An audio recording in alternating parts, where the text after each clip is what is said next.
सभी को यथोचित अभिवादन। आज हम लोग नमक का दारोगा कहानी का विस्तृत अध्ययन करेंगे। यह अध्ययन हम लोग 2 भागों में करेंगे। प्रथम भाग के अंतर्गत हम देखते हैं कि प्रेमचंद ने कहानी की शुरुआत इस प्रकार से की है कि जब नमक का नया विभाग बना और ईश्वर प्रदत्त वस्तु के व्यापार करने का निषेध हो गया तो लोग चोरी छिपे इसका व्यापार करने लगे। कहानी की आरंभिक पंक्ति है ये, अर्थात अंग्रेज़ों ने नमक के व्यापार को निषिद्ध कर दिया था। परिणाम स्वरूप लोग चोरी छिपे इसका व्यापार करने लगे थे। लोगों को इसमें बड़ा लाभ दिखाई देने लगा था। आगे प्रेमचंद लिखते हैं कि यह वह समय था जब लोग अंग्रेज़ी शिक्षा और ईसाई मत को एक ही बात समझ रहे थे और फारसी की प्रबलता थी। लोग फारसी की पढ़ाई करके बड़े बड़े पदों पर आसीन हो जाया करते थे। मुंशी बंशीधर भी पढ़ाई लिखाई पूरी करके नौकरी की तलाश में जाने की कोशिश करते हैं। जब वे नौकरी की तलाश में निकलना चाहते हैं तो उनके पिता वृद्ध मुंशी उनको समझाते हैं। समझाने के क्रम में वे कहते हैं, मैं कगारे पर का वृक्ष हो रहा हूँ, न मालूम कब गिर पड़ूँ। अब तुम ही घर के मालिक मुख्तार हो। नौकरी में ओहदे की ओर ध्यान मत देना, यह तो पीर का मज़ार है।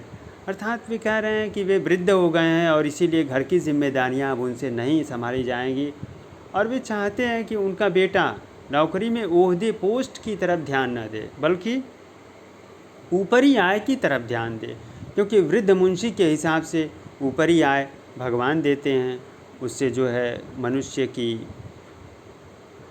वृद्धि होती है, उसकी उन्नति होती है, उसकी आवश्यकताएं पूरी होती हैं। वेतन को वृद्ध मुंशी पूर्णमासी का चाँद कहते हैं और कहते हैं जैसे पूर्णमासी का चाँद एक दिन दिखाई देता है उसके बाद धीरे धीरे लुप्त हो जाता है, उसी प्रकार से वेतन भी समाप्त हो जाता है।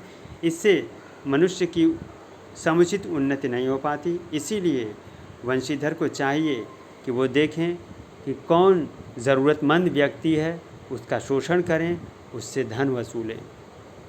परंतु अपने पिता के इस उपदेश का मुंशी बंशीधर पर कुछ असर नहीं पड़ा। उनको अपने आत्मावलंबन का भरोसा था और अपने आत्मबल के आधार पर ही वे फैसले लिया करते थे। नौकरी के लिए जाते हैं, जाते ही जाते उनको नौकरी मिल गई और जैसे ही उनके पिता ने ये संवाद सुना बड़े प्रसन्न हुए। आसपास के लोगों को भले ही ईर्ष्या हुई लेकिन फिर भी एक अच्छा वातावरण बन गया और जिन लोगों ने कर्ज इत्यादि वृद्ध मुंशी को दिया था वे आशान्वित हुए कि बेटा बड़े पद पर आसीन हुआ है और जल्दी ही उनका जो कर्ज है उनको वापस मिल जाएगा। घटनाक्रम को प्रेमचंद आगे बढ़ाते हैं। जहाँ मुंशी बंशीधर की तैनाती थी वहाँ से 1 मील दूर यमुना नदी का प्रवाह था, वहाँ पुल बना हुआ था और वातावरण के बारे में लिखते हुए प्रेमचंद बताना चाहते हैं कि जाड़े का दिन था।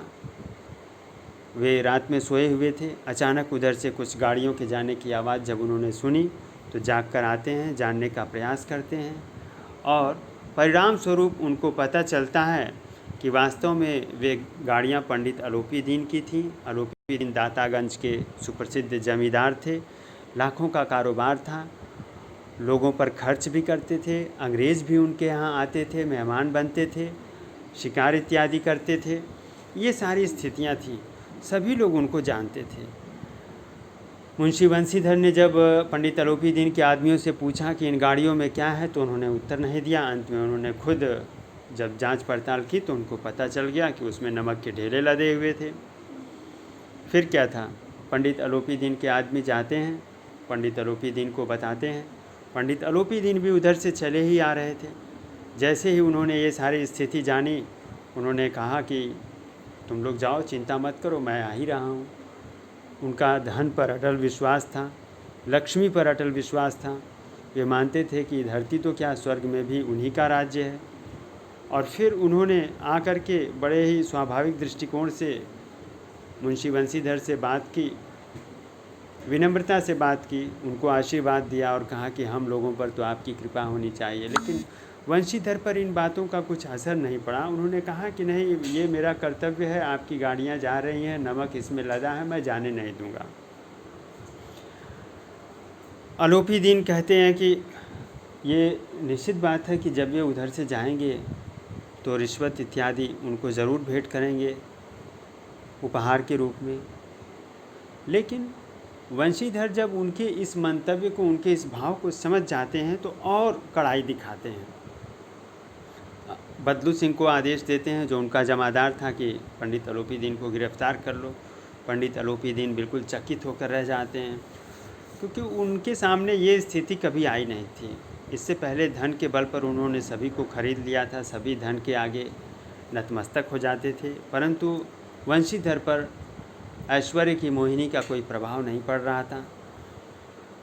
इसके उपरांत उन्होंने सोचा कि हो सकता है अभी इसको पता न हो, और जब इसके सामने धन की संख्या शक्ति का प्रहार होगा तो हो सकता है ये झुक जाए।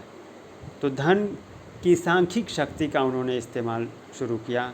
1000, 2000, 5000, 10,000, 20,000 और यहाँ तक कि 40,000 तक की पेशकश की, परंतु वंशीधर पर उनके इस प्रलोभन का कोई असर नहीं हुआ। और जब वे समझ गए कि पंडित अलोपीदीन इसी प्रकार से उनका समय नष्ट करते रहेंगे और प्रलोभन देने का प्रयास करेंगे, खुशामद करेंगे, तो हार मानकर उन्होंने अपने जमादार बदलू सिंह को आदेश दिया कि पंडित अलोपीदीन को गिरफ्तार कर लो।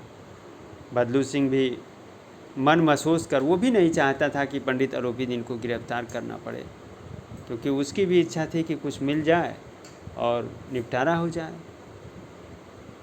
लेकिन वंशीधर ने आदेश दिया और बदलू सिंह ने पंडित अलोपीदीन को गिरफ्तार कर लिया। कहानी का ये प्रथम भाग रहा और इसके बाद दूसरे भाग की चर्चा हम लोग आगे करेंगे। धन्यवाद।